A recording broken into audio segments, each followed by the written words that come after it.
In 1350, what we know as the idyllic French countryside was a living hell.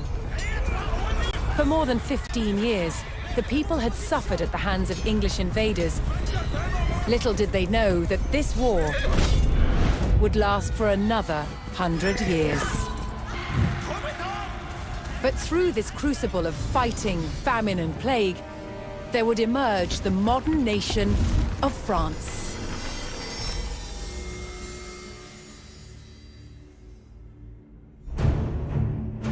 England's King Edward III looked jealously across the English Channel. Wanting France for his own, he had added the fleur-de-lis, the symbol of France, to his own royal standard. This was an all-out declaration of war. And in 1337, he invaded. But France already had a king, Philippe VI. As the English burned their way across the land, Philippe's army and his legendary knights marched to meet them, and came face to face with the English longbow. A simple weapon, but the most devastating the knights had ever faced. The heroes of France fell to storms of English arrows. The war engulfed the French countryside. By 1351, the conflict was focused on Brittany. One fight stands out as a spectacular display of chivalry, and a symbol of the wider conflict between the two enemy nations.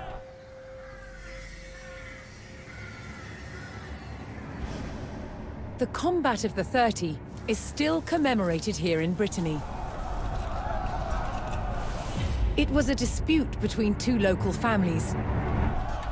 Supported by the opposing sides in the war, the French and English commanders decided to settle it through a trial of knightly combat.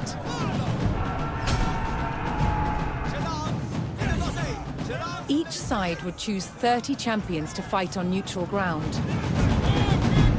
France prepared to defend itself against England's finest.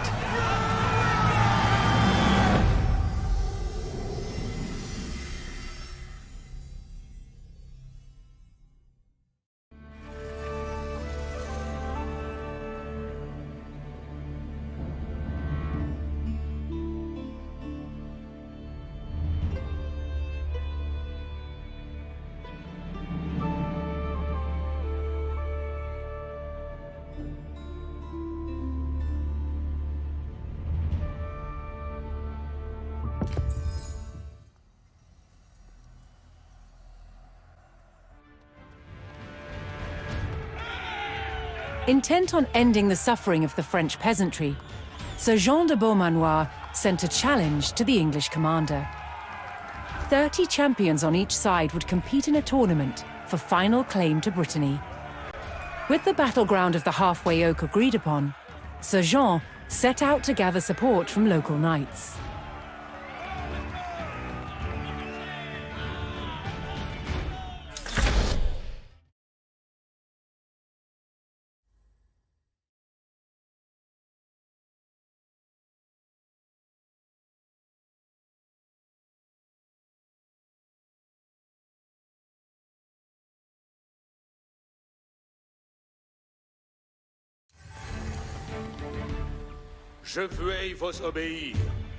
As a knight himself, Sir Jean followed the strict rules of chivalry and was expected to protect the local peasantry and ensure peace.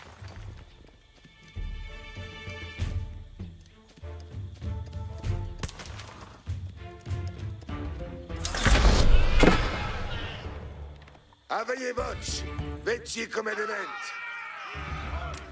Nos savants commandements. Voyez tester!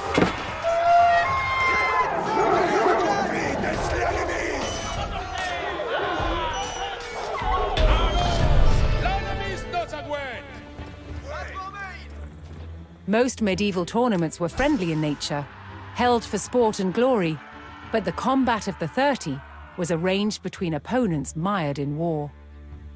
English raids had torn through the countryside of Brittany, and brought great hardship to the people. Por vostre service.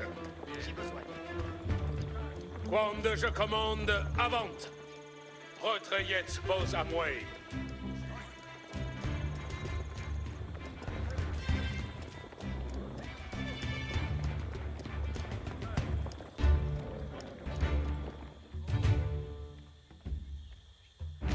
Je suis Bien savets quoque et comprens.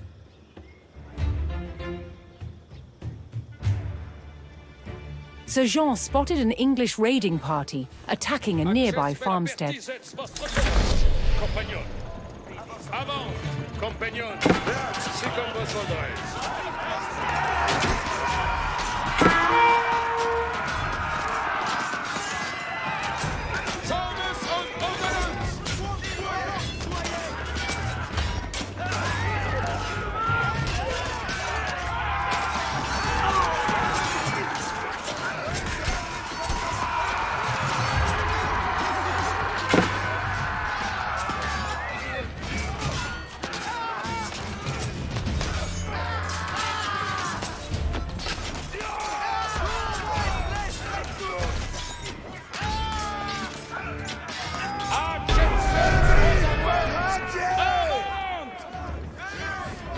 The French knights defeated the English raiders, and Sir Guy de Rochefort joined Sir Jean's party. Votre serveur.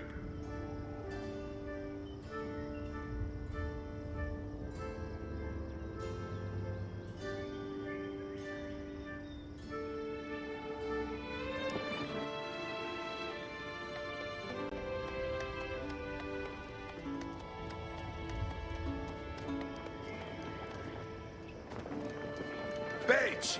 Sir Jean's search next brought him to Sir Geoffroy de Bois, whose squires were contending with a detachment of English longbowmen.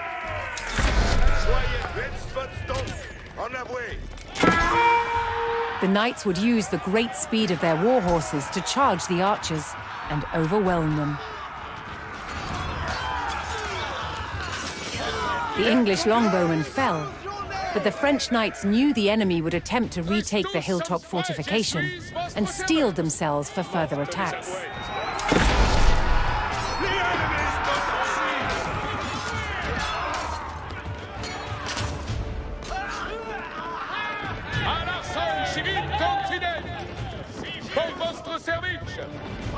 Certes. Apertisez votre courage, compagnon. Si comme vos voldrez.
With Sir Geoffroy by his side, Sir Jean had secured the outpost.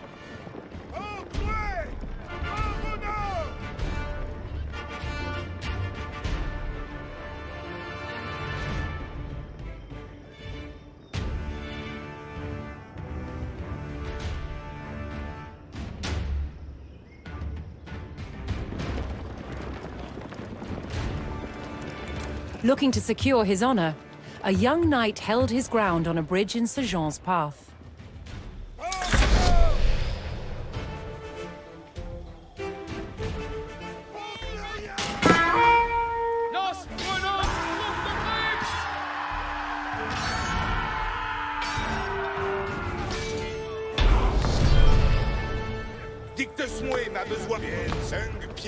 Honorably conceding defeat in the duel, Sir Yves Charel joined the cause. Si fes vos commandements. Reniez vos armes.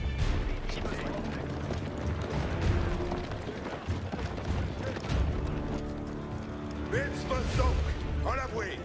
J'obtiens père à Obsavitz. Comme vos blessed. Witz vos donc, en l'avouer. Sir Jean entered the staging area for the tournament, where he prepared to choose which knights would join him in battle. Je ride ovos volens.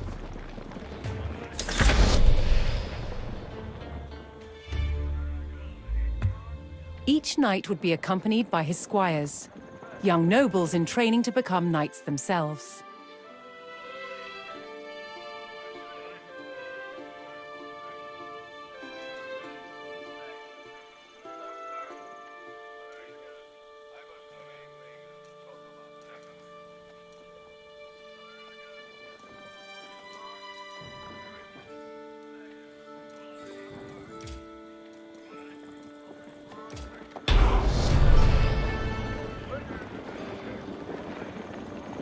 Sir Jean had selected his champions. As the sun rose, the two sides entered the arena, ready for the first round of combat. Travaillez votre. Et comprens. Mettons nos en l'avouer. Witz vos donc, en l'avouer. J'obtiens père à Obsavitz.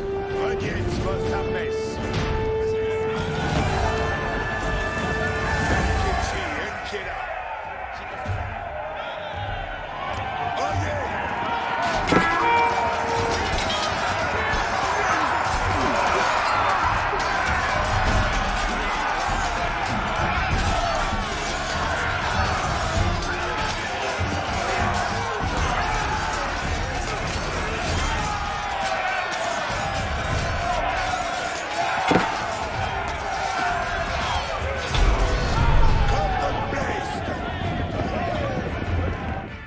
Claiming an easy victory in the first round, the French champions left the arena to recover their strength. Mettons nos en l'avouer. Si fes vos commandements. Witz vos donc, en l'avouer. Un pied ci, un pied là. Oyez. Page, comme vos blessed. Reniez vos armes. Plat, Witz vos donc, en l'avouer. Refreshed and reinvigorated, the French knights returned to the arena for another round of combat. The combat of the 30 was about to decide which nation would control the Duchy of Brittany. Un pied ci, un pied là. Reniez vos armes. Mettons nos en l'avouer. J'obtiens père à Obsavitz.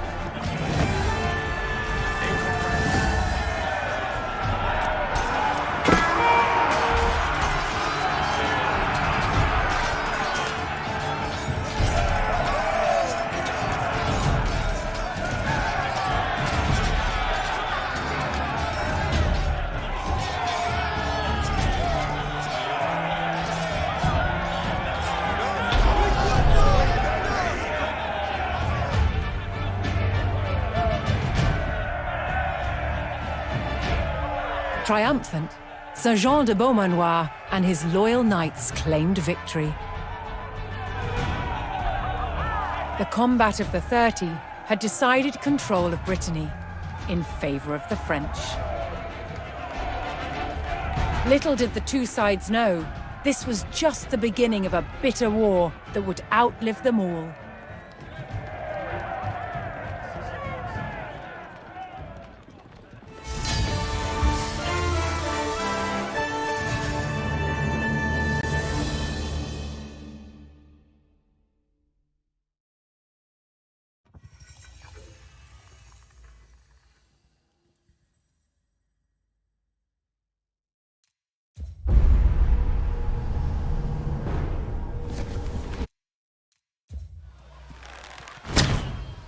In the 100 Years' War, the English used a terror tactic a raid through enemy territory intended to intimidate and provoke the French into battle.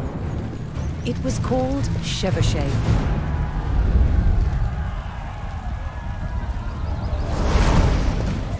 The principal weapon for chevauchée was fire.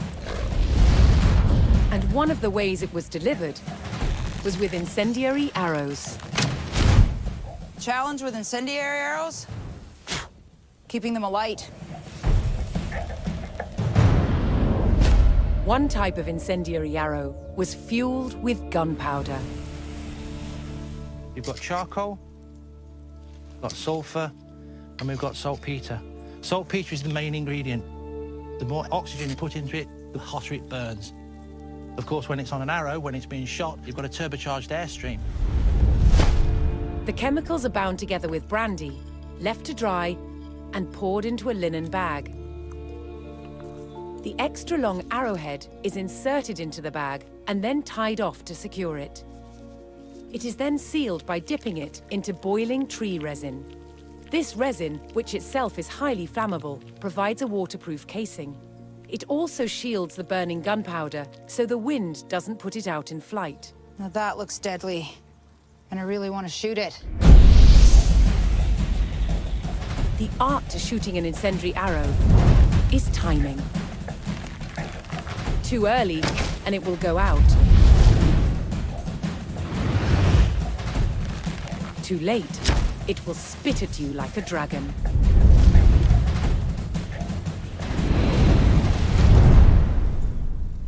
That was just evil. That was great. The word chevauchée means horse raid, and it was mobile light horsemen who spearheaded the attacks.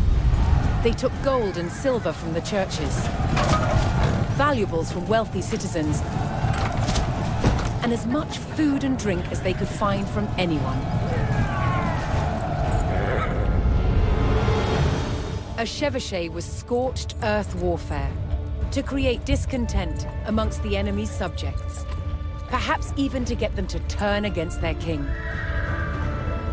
An army on campaign needed a decisive battle, and a chevauchée was intended to taunt the enemy to come out and fight.